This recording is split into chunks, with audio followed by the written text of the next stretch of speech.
Bueno, ante todo, buenas tardes. Les saluda William Montoya Montano. Soy médico cirujano de profesión. Adicionalmente, soy licenciado tecnólogo médico en la especialidad de laboratorio clínico. Y en primer lugar, quiero agradecer a Sistemas Analíticos por la invitación a este webinar que considero que es un tema muy importante hoy en día acerca de una enfermedad que se podría decir que ya es emergente, una epidemia de sífilis que estamos teniendo actualmente en nuestro país y a nivel de Latinoamérica y a nivel global. Bueno, el tema es el algoritmo inverso en el tamizaje de sífilis en el banco de sangre. Va a haber algunas partes de la exposición que voy a hablar acerca de otras infecciones de importancia biológica en el banco de sangre principalmente, entre ellas el VIH, ¿no? Actualmente yo me desempeño como coordinador del área de inmunoserología de la Unidad Funcional de Banco de Sangre y Medicina Transfusional. Adicionalmente, soy tutor de segunda especialidad de la Universidad Peruana Cayetano Heredia en la especialidad de Banco de Sangre de los licenciados tecnólogos médicos. Y bueno, también estoy actualmente investigando el HTLV aproximadamente 5 años con un proyecto que se denomina implementación del seguimiento de donantes que han salido observados a este marcador, ¿no? Al trabajar en una institución oncológica, estudiar virus oncogénicos como el HTLV son de mucha importancia, ¿no? Tal vez más adelante podríamos hacer una charla de HTLV porque es uno de los temas que más conozco actualmente junto con VIH. Y en esta oportunidad pues vamos a dar una actualización principalmente acerca de esta enfermedad bacteriana que es la sífilis.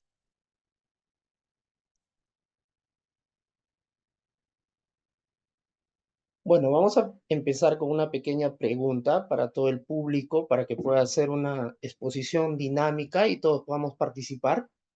¿Qué les viene a la cabeza cuando digo yo acerca de el algoritmo inverso o algoritmo reverso? ¿Han escuchado acerca de este término alguien? No sé si por el chat o podría activar su micro.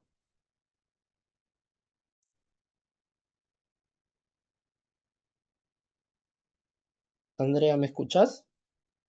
Sí, estoy esperando a ver si alguien O escribe. levantar la mano de repente.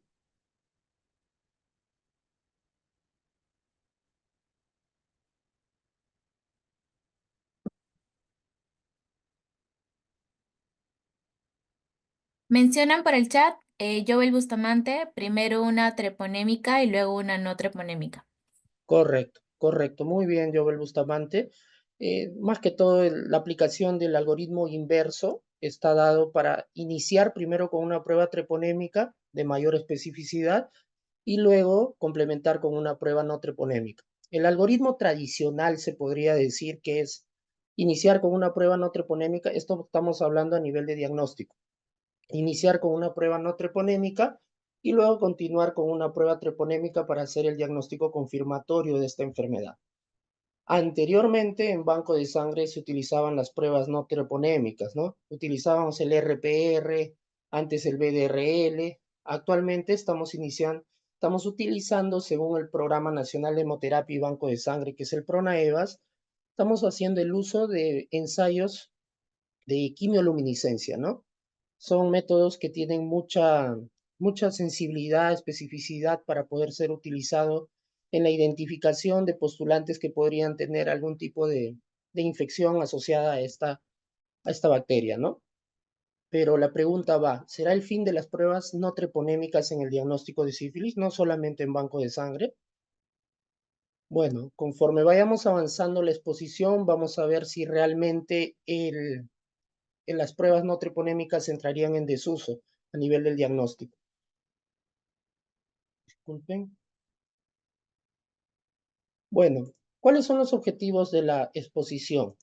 Los objetivos de la exposición, en primer lugar, va a ser actualizar conocimientos acerca de la sífilis. Vamos a hablar acerca del agente etiológico, la epidemiología, vamos a hablar de la historia, vamos a hablar acerca de las metodologías diagnósticas, una actualización, vamos a ver acerca del tratamiento, la clínica del paciente. He colocado algunas fotos para poder ver cómo se presentan estos pacientes, ¿no? Es muy importante ver la clínica de los pacientes porque muchos de nosotros trabajamos en banco de sangre y a la hora que realizamos una entrevista de la calificación del postulante a donante de sangre o plaquetas, nosotros tenemos que ver signos físicos en nuestro candidato a donante, ¿no? Nosotros, por ejemplo, cuando hacemos la entrevista médica, ya sea el licenciado tecnólogo médico o el médico asistente del servicio, tenemos que ver algunas características clínicas que más adelante lo vamos a poder observar. Bueno, tenemos que entender el diagnóstico actual con énfasis en el algoritmo inverso y revisar el tratamiento actual. Bueno, un poco de historia. Tenemos ahí a Cristóbal Colón. Hay diversas teorías que la sífilis fue descrita por primera vez en Europa en 1493.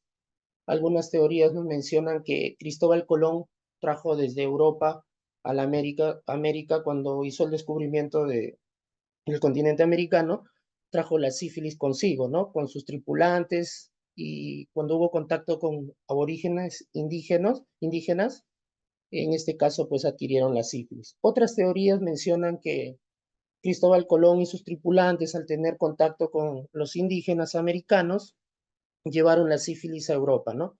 Principalmente a España, Italia, a Francia.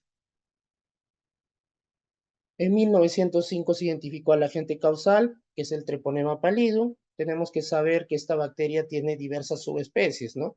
La subespecie que vamos a ver el día de hoy, pues es la Treponema pallidum, subespecie pallidum, que es la causante de la sífilis. Con la llegada de la penicilina en 1943 se revolucionó el tratamiento. Bueno, la penicilina nos ayudó bastante, fue un hallazgo ocasional en ese caso, pero igual nos ayudó para el tratamiento de la sífilis, que hoy en día se sigue utilizando. Hay otras alternativas, por ejemplo, para alérgicos a la penicilina, se puede usar doxiciclina, una dosis de 100 miligramos cada 12 horas por 10 días, o también puedes hacer una dosis única o una ampolla a la semana en el caso, de acuerdo al estadio de la sífilis, que más adelante lo vamos a tocar. ¿Por qué es importante estudiar sífilis actualmente, no? Hemos visto un repunte de casos, especialmente en grupos de riesgo, ¿no? Esto es a nivel global, ¿no? Identificando grupos de riesgo considerándose HCH, hombres sexo con hombres, trabajadoras sexuales, por ahí también personas que tienen contacto con múltiples parejas sexuales, eso vendrían a ser los grupos de riesgo. Sin embargo, en el banco de sangre, con la experiencia que tengo, nosotros tenemos en el Neoplásicas, tenemos un comité de hemovigilancia. Está compuesto por los diversos médicos asistentes, donde nosotros, aparte de hacer el seguimiento de las reacciones adversas transfusionales, reacciones adversas de los donantes, también hacemos un seguimiento a los donantes que han salido un tamizaje serológico reactivo, ¿no? Reactivo porque no son pruebas confirmatorias, entre comillas, ¿no? Por ejemplo, nosotros en el banco de sangre es bien conocido que hacemos el tamizaje serológico a diversas infecciones, ¿no? 7 marcadores para 6 infecciones, en los que destaca sífilis. Luego tenemos al VIH tipo 1, tipo 2, tenemos a Chagas, HTLV 1 y 2, tenemos hepatitis C y hepatitis B con sus dos marcadores antígeno superficie y core, ¿no? En este caso, nosotros estamos viendo que hay un repunte de casos de sífilis. Hay muchos donantes, diario tenemos varios donantes observados para el marcador sífilis. Si bien es cierto, hoy en día hay metodologías que están disminuyendo el periodo de ventana, los filtros son un poco más rigurosos, pero sin embargo se siguen viendo casos de sífilis que están en el repunte, se podría decir. Nosotros sabemos que acá en el país, pues la hepatitis B es crónica y muy común, pero sífilis también ya se podría decir que está abarcando un segundo lugar. Entonces, sería muy importante hoy en día hacer estudios de prevalencia en población donantes de sangre para poder ver cuál es la actualidad de esta infección. Ahora, ustedes se preguntarán qué factores están involucrados a que la sífilis tenga que tener un repunte como lo tenemos actualmente. Uno de ellos es las terapias que se han implementado en nuestro país, la terapia preexposición y la terapia posexposición para el virus de la inmunodeficiencia humana. ¿Alguien ha escuchado acerca de estas terapias, PEP y PrEP? No sé si pueden cubrir, si pueden escribir al chat de repente, la terapia preexposición, posexposición. en qué casos se utilizan, para hacerlo un poco didáctico y de repente no hablar solo, ¿no? ¿Alguien? Bueno, entonces les voy a explicar acerca de estas terapias. Hoy en día, al implementarse estas terapias a nivel global, ¿ah? Y es muchos años que ya lo tenemos implementado, pero en nuestro país, en los últimos 5 años creo que se han implementado, la terapia preexposición y posexposición. Vamos a empezar con la posexposición. La posexposición, por ejemplo, muchos de nosotros somos trabajadores de salud, casi la totalidad. Tenemos, por ejemplo, un accidente laboral, ¿no? Un accidente punzocortante con una aguja de un paciente código blanco o VIH positivo, y lo que nosotros tenemos que hacer es recibir una terapia antirretroviral, más conocida antes como terapia antirretroviral de gran amplitud. Hoy en día es TAR. Entonces, lo que nos van a dar es una pastilla, una tableta, cada 24 horas por 28 días, para evitar la infección de VIH después de un accidente punzocortante. Eso es bien conocido. Antes se daba la acidobudina T, pero la acidobudina T tenía, dentro de los efectos secundarios, podría causar anemia megaloblástica, ¿no? Y entonces, eso de ahí era, también causaba lipodistrofia, pacientes que veíamos disminución de la grasa a nivel del rostro, en este caso, y se daba pues más pastillas que ahora, ¿no? Hoy en día, una sola tableta cada 24 horas por 28 días es prácticamente el mismo tratamiento que se da a una persona diagnosticada por VIH, pero en este caso el accidente punzocortante solo lo va a tomar 28 días. Eso es uno. Otro grupo considerado en la terapia posexposición son los grupos de riesgo, ¿no? Por ejemplo, una persona que ha tenido un contacto sexual ocasional sin protección con una persona, por ejemplo, que se conoce el estado serológico VIH positivo o se desconoce el estado serológico VIH, ¿no? Entonces, en este caso, se da la misma terapia por 28 días.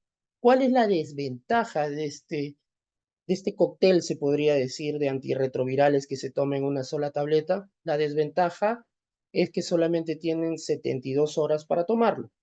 Después de los 3 días o 72 horas, la eficacia disminuye o es prácticamente nula. Lo ideal es tomarlo en las primeras 12 horas o 24 horas. Pero esto no te protege frente a otras infecciones de transmisión sexual. Es ahí donde nosotros vamos a ver el repunte de esta infección que es la sífilis y las otras infecciones de transmisión sexual como la clamidia, la gonorrea, el herpes, ¿no? Entonces, ya teniendo claro el tema de la terapia posexposición para VIH, vamos a hablar acerca de la terapia preexposición para VIH. La terapia preexposición para VIH tiene algunos criterios para poder ser usados.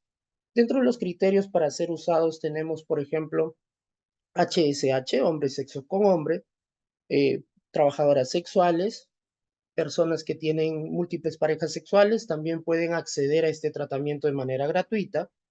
En varios centros de nuestro país lo están dando y toman las tabletas el tiempo que puedan requerirlo, ¿no?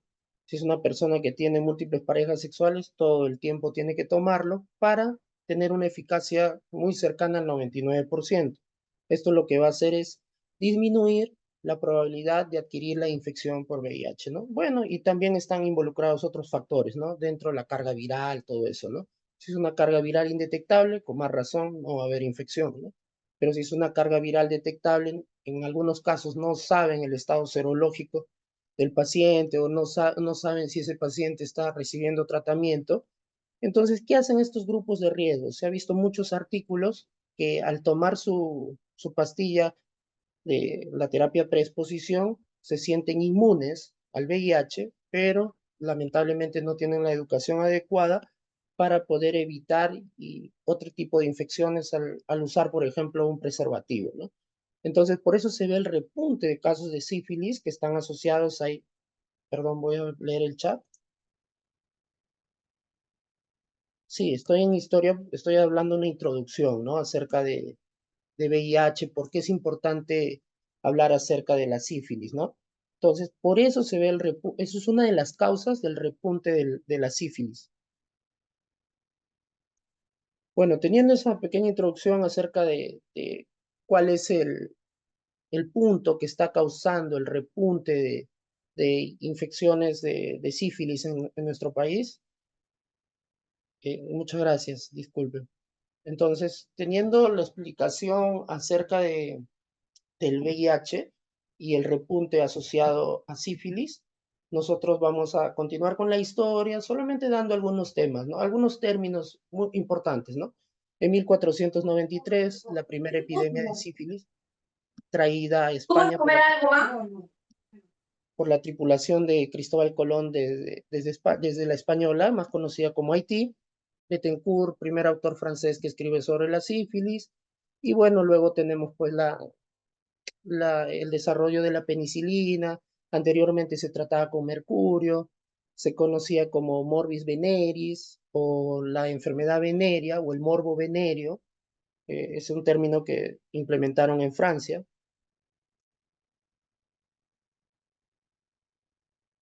Bueno, conociendo un poco acerca de la historia de la sífilis. ¿Por qué pongo este círculo? Porque la sífilis es conocida como la gran imitadora o la gran simuladora, ¿no? Y ustedes se preguntarán, ¿por qué la sífilis es considerada la gran imitadora o la gran simuladora? ¿Por qué? Porque la clínica de esta enfermedad no es muy específica, no tiene signos patognomónicos que te dirían, ah, sí, esto es sífilis, ¿no?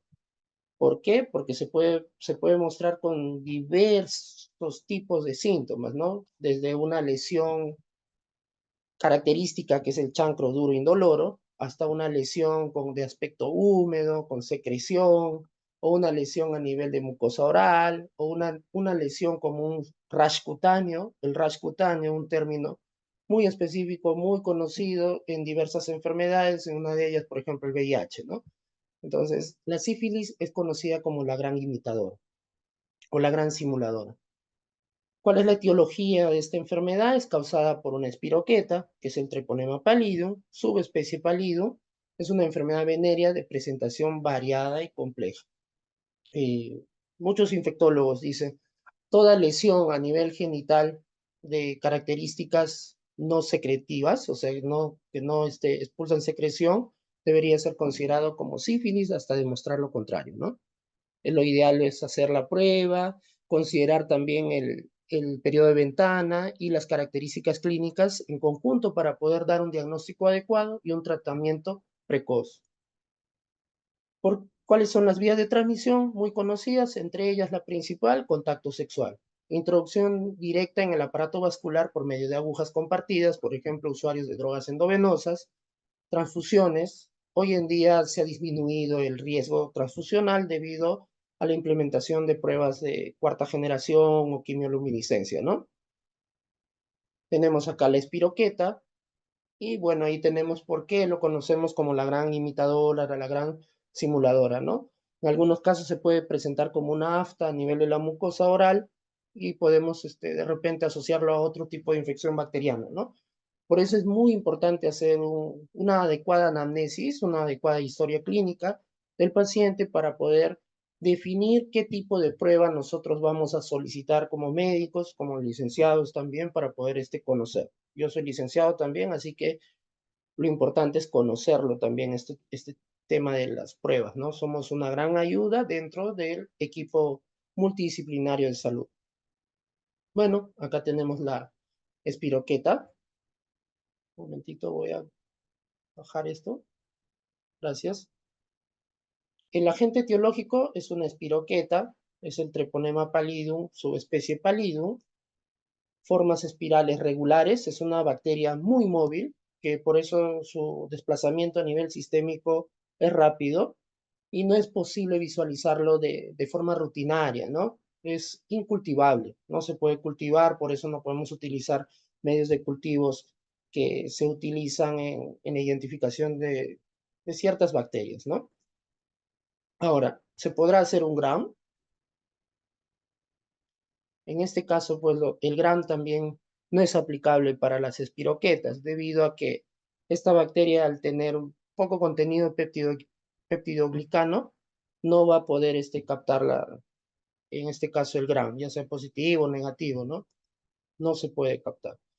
La epidemiología, según la OMS, 1 millón de personas adquiere una infección de transmisión sexual por día en el mundo. Entonces es muy importante usar las barreras de protección para evitar el desarrollo de infección.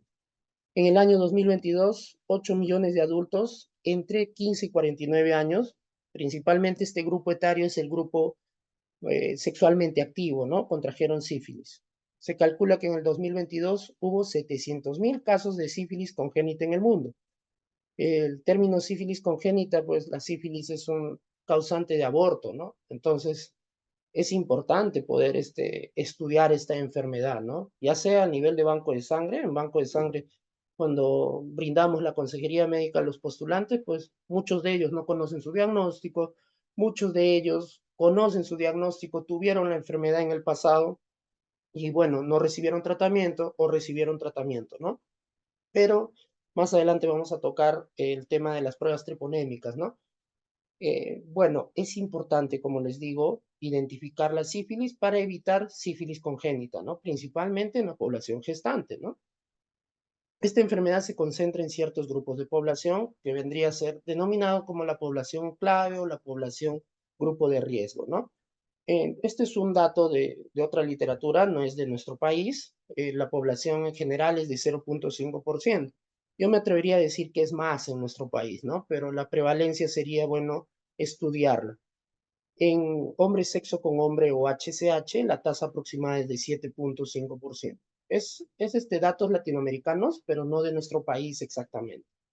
¿Cómo se transmite la sífilis sexual con mayor incidencia en poblaciones de riesgo, ¿no? Por ejemplo, HCH, trabajadoras sexuales, eh, personas que tienen múltiples parejas sexuales, transmisión vertical. Otras formas de transmisión también, inoculación directa, contacto, por ejemplo, con un chancro o con una lesión secundaria que se puede dar a nivel cutáneo y podría darse una inoculación accidental, ¿no? Transfusional es muy rara en la actualidad, pero puede haber casos, ¿no? Debido de repente a periodos de ventana muy precoces. Se inactivan fácilmente por desecación y desinfectantes, ¿no? La transmisión sexual vendría a ser considerado como una de las vías más importantes de esta infección. Bueno, ¿cómo se da la formación del chancro? Tenemos que saber que la lesión inicial de esta enfermedad es la lesión a nivel genital debido al contacto sexual, ¿no? Que podría ser a nivel genital o también a nivel de la mucosa oral, a nivel del ano también en relaciones contranaturas. En este caso, como verán acá los días, día cero, día de la exposición de riesgo que tuvo el paciente, puede pasar de 3 a 90 días su periodo de ventana, ¿no? Y con una media de 3 semanas o 21 días, donde va a aparecer la lesión única generalmente en pacientes inmunocompetentes y lesiones múltiples en pacientes inmunosuprimidos, ¿no? En este caso es muy importante poder identificarlo, ¿no? En el varón, pues la ventaja es que al ser un órgano genital externo se puede visualizar, pero también puede haber casos que pasan desapercibidos. ¿Por qué? Porque esta lesión es única e indolora, ¿no? Y en la mujer es un poco más difícil, ¿no? Porque tiene los labios mayores, menores, puede estar más al fondo la lesión y de repente ni siquiera se dan cuenta, ¿no? Por eso es muy importante realizarse este tipo de pruebas en población sexualmente activa, ¿no? Al menos una vez al año, ¿no? Entonces, la penetración se da a nivel de la piel, de las espiroquetas, luego se va a dar una multiplicación, más o menos de 3 a 6 semanas va a haber una diseminación, ¿no? Una diseminación a nivel sanguíneo para poder establecerse, pues, luego la segunda etapa de la sífilis, que vendría a ser la sífilis secundaria, ¿no? Acá se ve un daño, ahí se va a ver el chancro duro indoloro, las espiroquetas se van a unir con fosfolípidos, específicamente cardiolipinas, por eso más adelante vamos a ver el RPR, el VDRL, que tiene este tipo de fosfolípidos para poder ser identificados, ¿no? Entonces, la conformación de estos fosfolípidos ya no van a ser uniformes, sino van a ser de manera desordenada. Por eso, en este caso, el organismo va a producir, lo va a reconocer como extraño, asociado al treponema, y va a poder producir anticuerpos no treponémicos frente a esta infección. Bueno, voy a poner unas imágenes un poco subidas de tono, espero no, herir susceptibilidades, pero es importante conocerlas, ¿no? Disculpen, voy a leer el chat, de repente hay algo. Bueno, ya luego al final contesto las preguntas, ¿ya? Al final voy a leer el chat. Disculpen. En este caso tenemos el cuadro clínico. Como les mencionaba, es un periodo de incubación largo, generalmente de 10 a 90 días. Otras literaturas mencionan de 3 a 90 días. Un periodo de incubación con una media de 3 semanas o 21 días, donde la lesión inicial va a ser el chancro duro indoloro, de bordes limpios, no se ve secreción. En algunos casos puede sobreinfectarse con algún tipo de infección bacteriana asociada principalmente a gram positivos. Al final voy a leer el chat, disculpen, porque si no me, me desalineo de la exposición. En este caso vamos a tener los bordes limpios, no va a haber secreción, es un chancro duro, indoloro, que no hay dolor, que se va a aparecer generalmente en el surco balano prepucial o también en el cuerpo del pene o a nivel de testículos. Es de acuerdo al contacto sexual que se tuvo, ¿no? Por ejemplo, acá podemos ver en la lengua también, puede ser asociado a sexo oral, en los labios, que puede ser confundido a veces con un herpes, y acá pues una lesión que se podría considerar un poco difícil de tratar, ¿no? Parece una úlcera, de repente asociada a un gran positivo que está en la piel, una celulitis, de repente es tratada como una celulitis y no tenemos los conceptos bien adecuados de la sífilis y vamos a generar una resistencia bacteriana porque generalmente se puede tratar ahí, por ejemplo, con ceftriaxona o con algún otro fármaco dirigido a gram positivos, ¿no? La lesión inicial es el chancro, como les mencionaba, y el dato importante que va a aparecer en el sitio de inoculación, ¿no? De acuerdo al tipo de relación de riesgo que ha tenido el paciente. Bueno, las etapas de la enfermedad también son muy importantes conocerlas. Nosotros acá vamos a tener el día cero, que vendría a ser el contagio. Más o menos vamos a tener 3 a 90 días para formar un chancro primario, pero nosotros ya tenemos una inmunidad adaptativa, una inmunidad natural que ya va a empezar a producir ciertos tipos de anticuerpos, ¿no? Por ejemplo, en este caso, los primeros que se van a establecer son los anticuerpos treponémicos que podrían ser detectados con pruebas treponémicas, entre ellos el FTA, el gol estándar, se podría decir, de sífilis, y también pues tenemos hoy día alternativas como ensayos de inmunoanálisis, por ejemplo, electroquimio y quimioluminiscencia, ¿no? Y en banco de sangre específicamente, según Pronaevas actualmente, quimioluminiscencia, ¿no? No está aceptado todavía el electroquimio, pero también en el diagnóstico general sí se podría utilizar electroquimio o quimio, ¿no? Entonces, tenemos acá que los anticuerpos treponémicos van a empezar a aparecer, ¿no? En FTA y van a perdurar de por vida. Y luego tenemos acá los anticuerpos no treponémicos, vemos la curva que está en líneas, y luego de cierto tiempo va a empezar a decaer, ¿no? Entonces, más adelante vamos a ver por qué es la importancia entonces de las pruebas no treponémicas. Entonces, si tenemos un tratamiento antibiótico, los anticuerpos treponémicos que son específicos de nuestro sistema inmune no van a desaparecer o se pueden disminuir en su carga después de la cura de este paciente, pero generalmente no desaparecen. No desaparecen. Es como una marca, como una cicatriz inmunológica que va a tener el paciente. Sin embargo, los anticuerpos no treponémicos, que generalmente son, que se forman por el contacto de fosfolípidos, especialmente las cardiolipinas con unión con los treponemas, van a empezar a decaer, ¿no? Entonces el BDRL o el RPR, que vendrían a ser pruebas no treponémicas las más conocidas, van a empezar a decaer después de un tratamiento exitoso, se podría decir, ¿no? Se dice que más o menos el 25 al 30% de pacientes que tienen la infección por sífilis van a negativizar las pruebas no treponémicas. Sin embargo, las pruebas treponémicas van a perdurar de por vida, van a ser consideradas como una cicatriz inmunológica. Entonces, ¿en qué radica la importancia de las pruebas no treponémicas? Principalmente para monitorear el tratamiento, si ha sido eficaz en los próximos 6 meses, 12 meses, 24 meses, de acuerdo al estadio que ha sido identificado, en este caso el paciente, ¿no? Por eso ahí podemos ver si tenemos a la mano microscopía positiva, por ejemplo, a través del contacto directo de la secreción, por ejemplo, por metodologías más directas como el PCR, que no es muy usado. En otros países sí, pero podríamos identificar de manera más precoz la sífilis, ¿no? Luego, entonces, el chancro primario va a aparecer, acá estamos viendo de 3 a 90 días, y más o menos va a estar de 3 a 5 semanas. Luego de 3 a 5 semanas, sin necesidad de tratamiento, se cicatriza y la piel puede llegar a adaptar sus formas normales, ¿no? Luego sigue pues la erupción secundaria. La erupción secundaria vamos a ver que hay diversos tipos de erupciones secundarias, principalmente los exantemas a nivel de las palmas de la mano y la planta del pie, ¿no? Principalmente esa sería la característica clínica de la erupción secundaria de la sífilis. Bueno, entonces conociendo ya un poco la progresión de la enfermedad a grandes rasgos, vamos a establecer una clasificación de la sífilis según el estado, ¿no? Tenemos una sífilis temprana y una sífilis tardía. La sífilis temprana se dice que ha sido adquirida en el último año.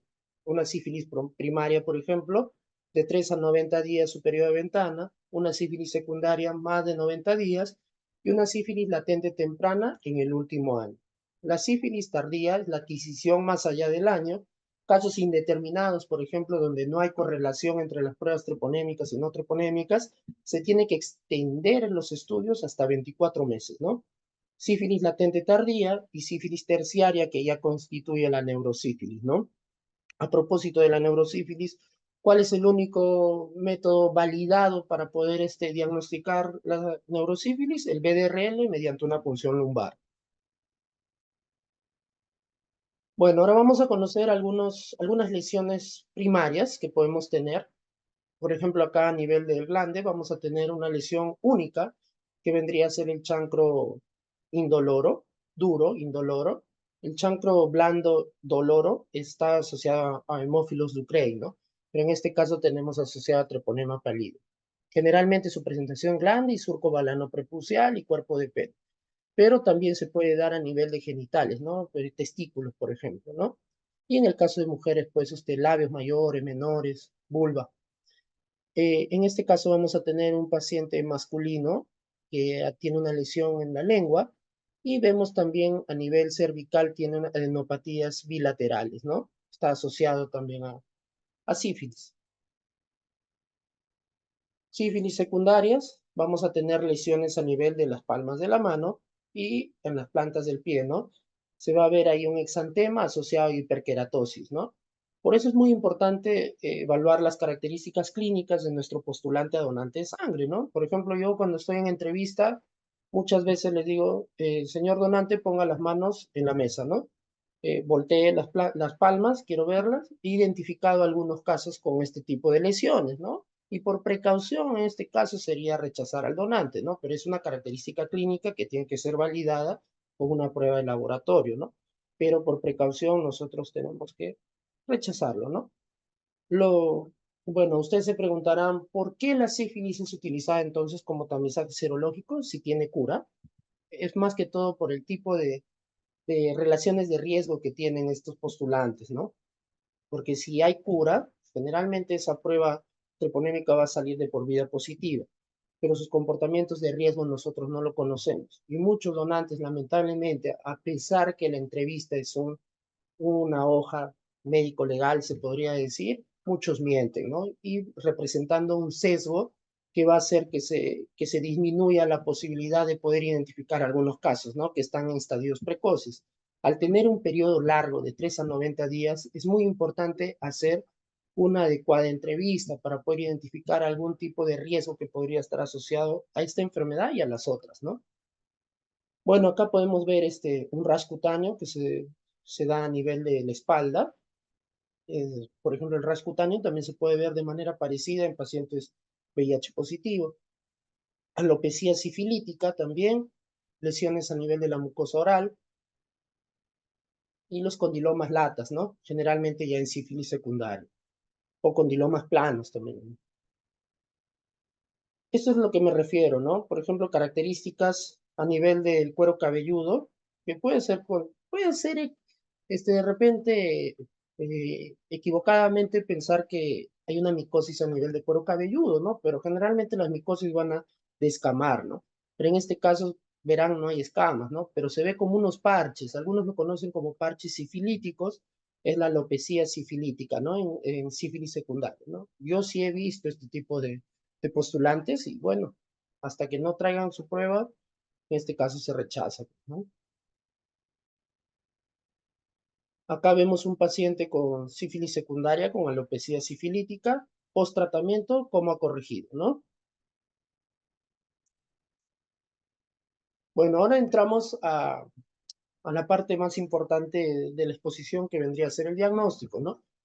Bueno, disculpen si les aburrí con el tema introductorio, la historia, la epidemiología, pero creo que es muy importante, ¿no? Nosotros, los tecnólogos médicos, los médicos representamos un papel muy importante en la cadena de salud y los otros profesionales de salud también, ¿no? Pero en este caso es muy importante saber las características clínicas, porque siempre nos van a preguntar, ¿no? De repente algún familiar, algún amigo, algún conocido, y es muy importante conocerlo.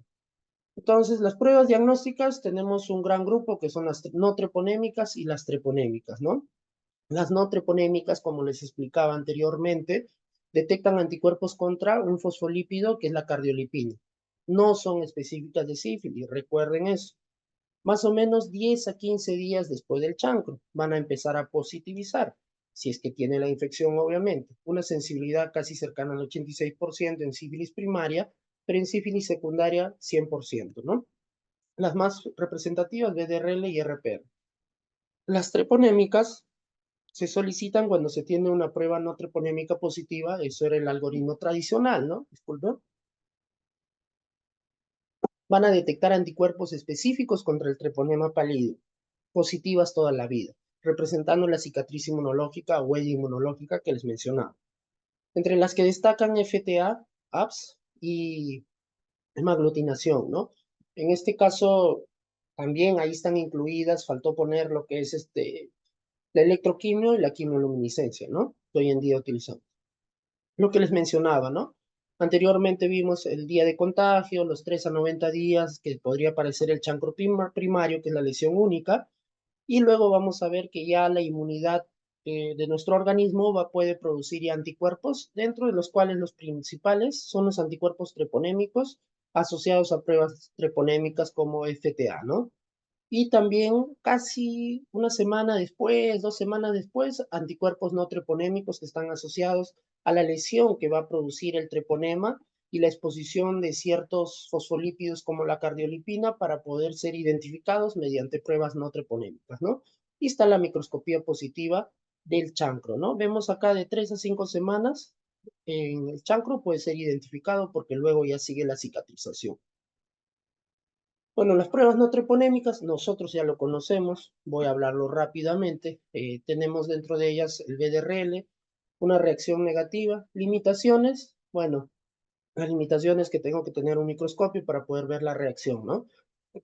Acá se ve algunos detritos que podrían ser falsamente identificados como positivos, pero en realidad hay alta probabilidad de tener falsos positivos porque ya depende de la evaluación de cada profesional, ¿no? Antígeno de BDRL va a tener cardiolipina, el fosfolípido más específico, lecitina, colesterol, falsos positivos, enfermedades que cursan con gran destrucción del tejido, por ejemplo, enfermedades autoinmunes. Uno de ellos el lupus eritematoso sistémico, la lepra, dilipidemias también, porque está asociado al colesterol. Recuerden que son todos los tejidos que podrían estar en la piel o en el troponema para poder ser identificados, ¿no? El RPR también es como un BDRL, pero está asociado a partículas de carbón, ¿no? ¿Cuál es la ventaja? Que podemos hacer la visualización directa porque va a presentar un color negro cuando hay una reacción de floculación o de aglutinación en este caso, ¿no? Tienen que tener siempre sus controles bien planteados, ¿no? Entonces ahora entramos a las pruebas treponémicas, uno de los más conocidos, diagnóstico indirecto, anticuerpos marcados con fluoresceína, que van a ser identificados al treponema pallidum mediante microscopía, ¿no? Otras pruebas treponémicas tenemos la microhemaglutinación, también muy buena porque detecta IgG e IgM. Recuerden que IgM está asociada a infecciones agudas, IgG a infecciones crónicas. Económico y fácil de realizar, pero tiene menor sensibilidad y especificidad que FTA, ¿no? en los ensayos inmunológicos, electroquimio y quimioluminiscencia, ¿no? Actualmente nosotros en el banco de sangre trabajamos con el equipo Alinity de la línea Abbott. Nosotros estamos trabajando mediante quimioluminiscencia. Hay estudios hoy en día que te mencionan que la quimioluminiscencia es muy específica, muy sensible para detectar este tipo de infecciones. Hay artículos argentinos, por ejemplo, chilenos, que mencionan que pues, con una prueba más o menos de rango de 3 a 7 o de 2 a 7 ya podrías decir que es una prueba confirmatoria, porque toda prueba va a tener sus limitaciones y también va a tener sus ventajas, ¿no? Dentro de las ventajas es que es totalmente automatizada, otra ventaja que es rápida, otra ventaja que te disminuye el periodo de ventana, es más precoz que las pruebas no treponémicas, ya lo vieron en la gráfica que les mostré, y también pues otras ventajas que en este caso la quimio va a tener una cicatriz inmunológica, sí o sí lo vamos a identificar. ¿Qué desventajas tenemos? Por ahí de repente el costo, ¿no? No conozco costos, pero debe ser un poquito más caro. Otra desventaja que podríamos tener es no te va a identificar si está en un estadio agudo, si está en un estadio crónico, ¿no? Si es una sífilis primaria o secundaria, ¿no? Bueno, ¿cuál es el algoritmo tradicional para el diagnóstico de sífilis? Como lo mencionaba el licenciado Joel Bustamante, mediante pruebas no treponémicas, luego se confirmaban con pruebas confirmatorias las pruebas treponémicas, ¿no? Mediante la sospecha de una lesión, se realiza una prueba no treponémica. Si es positivo, lo que debería hacer es diagnóstico directo, inmunofluorescencia, si es positivo, sífilis, ¿no? Diagnóstico de sífilis. En este caso, diagnóstico directo por IFI. Si es negativo, se descarta totalmente la sífilis, no hay sífilis. Ahora, lesión sospechosa, no, BDRL o RPR, en este caso, si es positivo, pasamos a una prueba treponema. Si es negativo, no hay sífilis. Ojo, pero hay que considerar las características clínicas del paciente, ¿no? Hay que hacer una buena historia clínica porque de repente hay periodos de ventana. De repente es muy precoz realizar una prueba no treponémica en este periodo, ¿no? Ahora, sospecha de sífilis, se requiere confirmación, ¿no? Si es positivo, no hay vuelta atrás. Sífilis, hay que prescribir tratamiento con antibióticos, hacer una adecuada investigación acerca de cuánto tiempo tienen los síntomas, las lesiones, si es que ha percibido, ¿no? Y complementarlo, ¿no? Y si es negativo, baja probabilidad de sífilis. Ahora vamos a lo que nos importa, ¿no? El algoritmo inverso para el diagnóstico de sífilis. El algoritmo inverso se llama, en resumen, solamente lo, realizar primero una prueba no treponémica y luego no treponémica. Lamentablemente en nuestro país, y tengo entendido que hay zonas del interior del país que todavía están haciendo pruebas no treponémicas en los bancos de sangre, ¿no? Entonces habría que cambiar esto, ¿no? Para poder disminuir el periodo de ventana y tener sangre más segura. Entonces, ¿cuál es la ventaja? Que es un método totalmente automatizado, ya sea electroquimio para el diagnóstico o quimioluminiscencia para el tamizaje en el banco de sangre, ¿no? Si es negativo, no hay sífilis, pero acá falta una coma, deberíamos poner acá, ¿no? Averiguar sintomatología y conductas de riesgo asociadas en el paciente, ¿no?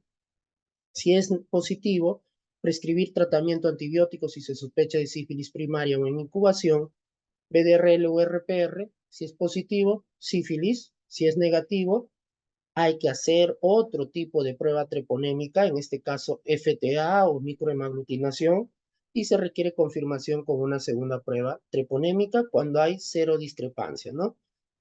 ¿A qué me refiero cero discrepancia? Una electroquimio, quimio positiva y una no treponémica negativa, ¿no? Hay que hacer una segunda opción de treponémica para confirmar el diagnóstico. Ahora, debido a la alta sensibilidad del electroquimio, bueno, quimio principalmente, puede haber falsos positivos, ¿no? Por ejemplo, enfermedades autoinmunes, infección por VIH también podría dar, infección precoz de VIH podría dar falsos positivos de sífilis, ¿no? Entonces, ahí si el BDRL está positivo y la treponémica positivo, sífilis, no hay vuelta atrás, tratar con antibiótico si es que no se ha prescrito. Ahora, el hecho que hayas tenido sífilis, que hayas recibido tratamiento, no quita la posibilidad que te puedas volver a reinfectar, ¿no? Por eso es muy importante la investigación clínica en este tipo de pacientes. Bueno, el tratamiento, tenemos para la sífilis primaria, secundaria o latente temprana, recuerden lesiones asociadas menores a un año o detectadas en el último año.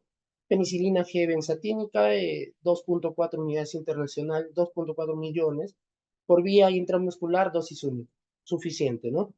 Alternativas, más adelante los voy a mencionar, sífilis latente tardía, penicilina G benzatínica, igual 2.4, pero cada semana por 3 semanas.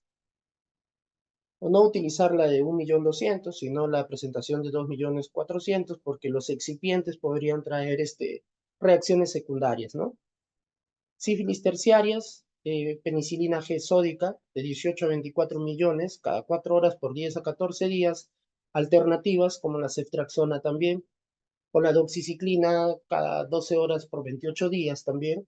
Alternativas en pacientes que son alérgicos a la penicilina y que podrían también hacer alguna reacción cruzada a cefalosporinas, en este caso de tercera generación como la ceftriaxona, ¿no? Seguimiento post-tratamiento, control de sífilis secundaria, primaria o latente precoz, 6 y 12 meses. Pero acá radica lo importante, ¿no? La importancia también de las no treponémicas, ya en el diagnóstico y tratamiento, no solo en el tamizaje. Ya sabemos que lo ideal es utilizar pruebas treponémicas, pero en el diagnóstico, las pruebas no treponémicas en el monitoreo post-tratamiento son muy importantes, porque hay que ver la disminución de las diluciones. Si vemos, por ejemplo, que una dilución del paciente masculino de 40 años obtuvo una 64 DILs, después del tratamiento vemos que bajó a 4, bajó a 2, bueno, hay eficacia en el tratamiento, ¿no? Pero si vemos que este paciente, a pesar de 6 meses, un año, mantiene las diluciones, si empezó con 8 DILs y se mantienen 8 DILs, en este caso, pues, es un fracaso en el tratamiento y ahí ya tenemos que pasarle a otro especialista, ¿no? En este caso a los infectólogos. Control de sífilis tardía, pues de 6, 12 y 24 meses, ¿no? Sífilis tardía. Control de sífilis terciaria en pacientes, por ejemplo, VIH sin tratamiento, se debería hacer una punción lumbar cada 6 meses hasta que el VDRL negativice o tenga una concentración baja de 2 diluciones, por ejemplo. Bueno, conclusiones finales de esta exposición es, hoy en día todos los bancos de sangre deberían implementarse sin excepción el uso de pruebas treponémicas, ¿no? Principalmente la quimioluminiscencia. En nuestro país, según Pronaevo, según reglamento, quimioluminiscencia. Todavía no está validado la electroquimio para tamizaje serológico, según el PRONAEVAS, ¿no? La metodología quimioluminiscencia tiene una alta sensibilidad y especificidad. Más o menos hay estudios que hacen de Abbott, hay estudios que hacen de Diazorin y se ve que la sensibilidad y especificidad es alta, ¿no? Y disminuye el periodo de ventana. Las pruebas treponémicas detectan en menor tiempo estadios precoces de la enfermedad, como le mencionaba, hasta 2 semanas antes. Lo ideal es, pues, después, ante una sospecha de una lesión del chancro, lo ideal es hacer, si tienen la posibilidad, hacer los dos tipos de pruebas, ¿no? Pero si no, al menos empezar con una prueba treponémica, ¿no? Las pruebas no treponémicas tienen mucha importancia en el seguimiento de la enfermedad. Entonces, la pregunta que establecía al inicio de la exposición quiere, quiere decir que aún las pruebas no treponémicas tienen mucha importancia en el seguimiento de la enfermedad, ¿no? Entonces no se tienen que hacer desuso todavía. Hoy en día se viene aplicando el algoritmo en el diagnóstico de sífilis a nivel global.